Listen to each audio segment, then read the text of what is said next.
All right, welcome back. It's Race Day on Fox Sports Radio. Your host, Rob D'Amico. The website is racedayonfox.com for the latest news, rumors, information. Get our friends on Facebook, Twitter, YouTube. It's all right there for you guys, plus the latest blogs. You can check them out, racedayonfox.com. But my next guest here, I got to tell you, man, we go in-depth with him about the economy, new tracks, sponsorships, how it all came about. If you're an entrepreneur, this is something you're going to want to pay attention to. Very cool stuff, and how this company has stayed strong during a down economy. It's my honor and pleasure to bring on Forrest Lucas, President and CEO of Lucas Oil. Forrest, welcome to Race Day on Fox Sports Radio. Thank you, Rob. That's nice of you to say. Glad to be here. All right, let's talk about that, man. How does Lucas Oil, everybody talking about the downtime, the economy stinks, nobody's really, you see it with sponsorships down, the money down, drivers, big-name drivers looking for sponsors, things like that. How do you guys keep going? Well, we're kind of not judgment-proof, but recession-proof with our line of product. If times are good, people buy our stuff to keep their stuff going. And right now, we have a great line of fix-it additives. And if somebody goes to an auto parts store, like 95% of everything that's asked for by brand name is something we make. And people are just buying it to keep their stuff going. Yeah, it's like gas prices are going up, and we have products that save you some gas. Yeah, I'll give you an example. I always used to have my car taken to a place to have the oil changed, all that stuff. Now, do it myself. Actually, got introduced to your products, and I use them in my cars. And it's absolutely, a great product. And like you said, you have many different things. If there's something out there that's being made, right, you guys make it as well. So that's cool. You have all the products that are out there and needed for guys like us who are doing this as we, adapt to a new economy and a new world, if you will. But you are an American company selling to the world, and I think that's great. You're not sending stuff overseas to go get made, or you go get this from there and have it over there and have a call center that I can't understand what the hell they're saying. You guys are here. We make it all here. We're very old-fashioned in the fact that we make everything ourselves. If it's possible to make it here, we will make it here. If you walk out in our factory, you'll see a combination of automatic machines. We see a lot of people there, too, a lot of people. Anything I can do, if I can use a human instead of a machine, I'll use a human. And I've always heard that you're a great company to work for. All the employees, absolutely, hands down, love working for the company. Why is that? I've been where they're at. I've worked my way up. When I was a kid, I worked from the time I was 5 years old. I've worked for minimum wage. I know their position. I worked in factories till I was 21, and I said, enough of this stuff. I went and bought my first semi and went trucking. But I know what it's like to be down there, and I treat my people good. We have parties for them. We have presents. We pay good. We have real good insurance. And if you walk out through there, everybody's happy and smiling. I don't let anybody be mean to them. The bosses can't be mean. They got to be able to talk to them and work it out. If anybody's going to be mean, it's going to be me.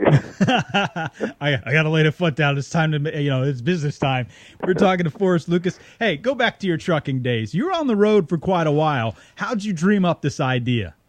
Well, I was on the road for several years myself, and actually, in my mind, going down the road looking through the windshield, I invented a lot of stuff, but I always thought, well, geez, if I could think about somebody else, probably already did. But I was wrong. There's still a lot of things out there that haven't been invented, and just a regular guy can come up with some of these things. What I did, I eventually accumulated several trucks, and I was having a lot of trouble with getting them through the desert, just wearing out, cooking them through the desert, especially because they're run almost everything in and out of California. So I went trying to find some way to make better oil. And by the time I finally got around to hiring a guy who really was a chemist and found out, this is the way you're supposed to be doing it, I already had my mind made up. I knew more about it than they did. So, but I used some of that also. I got to the point eventually where we had to meet all the API specs and everything. And so I hired a guy who really who really knew all that. I wanted to find the best chemist in the world, and I did, but he had a heck of a time believing what we were doing. But now it's what he knows, what we know. We can really put it on him now. What changed? What was the difference of obviously making something in a garage, probably caught some things on fire in the process, and got to that point where it's in a bottle and you get it to a store? Where was that change of, all right, I've made something. This is, this is something I'm going to have success with? Well, that is the worst part, getting it on the market. Right now, it's near impossible. Well, we just barely made it in time ourselves because we got in just before all the parts houses and the truck stops chained up. The first place I went was the truck stop industry because we made it for our own trucks, even though it worked in cars. The best thing it was good for was taking an old oil-burning, wore-out truck and stopping it from smoking and burning oil and just like new. And that's where I started. I dreamed up this bottle and got the bottle and wrote the stuff on the side of it and got a few truck stops to try it, and a few drivers started buying it, and then it became a word-of-mouth thing, And so then I came up with a gear demonstrator. I don't know, you've probably been to parts house and saw the little gear demonstrators. If I hadn't made that, we probably wouldn't have been successful, but I had to have some way to present it. And one side with no oil, plain oil, other side with our oil stabilizer in it, and it kind of told a story. And that's actually how we got into the cars. I need something to keep people's eyes on it, to get their eyes to go to the demonstrator. And but that time, most guys haul the cars on an open trailer. You remember that? Yeah, yeah. Did it too. I did my first ones too. Hold on, I'm still doing that. Yeah, okay. I wish everybody I sponsored would do that, because everybody's eyes, you can't not look at a car on an open trailer. So anyhow, I saw myself doing it, and I said, well, okay, everybody's eyes goes to look at a picture of a race car. So I went and sponsored a boy down in Arkansas. Had a real nice. The daddy had a Napa store that was buying from us, and I got a picture of his car, a sprint car, put it on the top, and we got a guy who was with a old dragster, super comp dragster, no big deal, but put that on the bottom, and everybody's eyes went to those little cars. They read it, and then they tried the stuff, and next thing you know, the guy behind the parts counter is promoting it. And it's a great story because now at this point you sponsor hundreds of drivers out there. You have the stadium and now Lucas Oil Raceway out there, the old ORP, IRP. That's the big thing going on there. But you have sponsorships of all these tracks, all these drivers. How the hell do you do that? Good question. Good question. Sometimes it seems like a little overkill. It probably is, but we try to make racing work for us. We have made racing for us, almost to the point of detriment, because a lot of people think everything we make is for racing. A lot of people don't realize that we make our money selling stuff to regular people. Right. But the racing is, if I had to make a living off the racing oil, and I think we make the best racing oil in the world, if I had to make a living off of it, I'd starve to death. Motorsports, promotion, sponsorships work.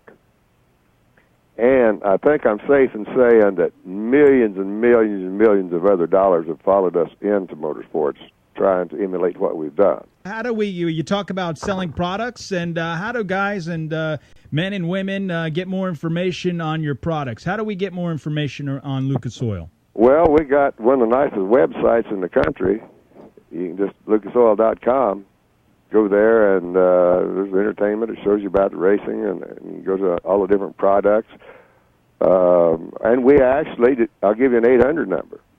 It's on every bottle, 800-342-2512. Forrest Lucas, again, an honor to have you on, man. And I can say this legitimately, that I am proud of what you've done, living that dream. I kind of look at you. I'm in a situation similar. You said, hey, I got a late start. I didn't get behind the wheel till you were, 50 years old? I didn't get behind the wheel till I was 40 years old.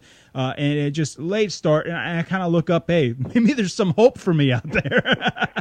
You know what? It's not really a late start. You look at the guys out there and drag cars and show cars and stuff. They're also late starters, because most people, and this is a fact, and I worried about. I thought I was in my 20s. I thought I turned 30. All my life was over. Soon I had to get everything done in my 20s. Then I found out, shoot, I had more fun in my 30s than I ever had. Yeah.